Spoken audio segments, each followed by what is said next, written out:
Hi everyone. तर आज आपण बघूया नवीन प्रकारची भाजी. तर ह्या भाजीचं नाव आहे चूड भाजी. कारण मीही पहिल्यांदाच पाहिलं होतं आणि ऐकलं होतं ही भाजी, आणि पहिल्यांदा ट्रायसुद्धा करते. तर ही भाजी कशी मशरूम असते तशीच दिसते. तर आपण आज बघूया कशी बनवायची ती. तर आधी ती मातीमध्ये असल्यामुळे खूप माती लागलेली असते तिला. तर तिला खूप चांगलं स्वच्छ धुवून घ्यावं आणि नंतर त्याला थोडं गरम पाण्यात ठेवायचे.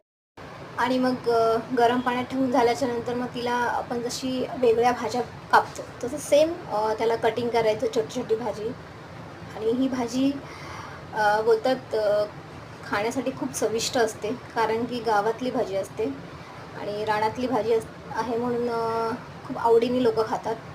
जशी आपण मशरूमची भाजी खातो सेम तशीच भाजी असते. आणि ह्या भाजीसाठी वाटण महत्त्वाचं आहे. तर त्या वाटणासाठी आलं, लसूण, खोबरं मध्ये मिक्सरला सगळं वाटून घेऊन हे असं पेस्ट बनवायची. मग ती वाटण असल्याने ह्या भाजीला खूप चांगला टेस्ट येतो.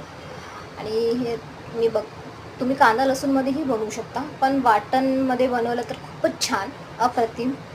आता मी ट्राय करते भाजी बनवायची. तर खूप असं वाटते की कशी बनेल, खूप मनात असं वाटते. तर ही तिला फक्त वाफेवरतीच आपण शिजवू शकतो. आणि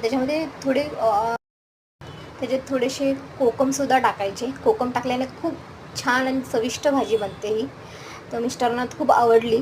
तर तुम्ही पण ट्राय करा.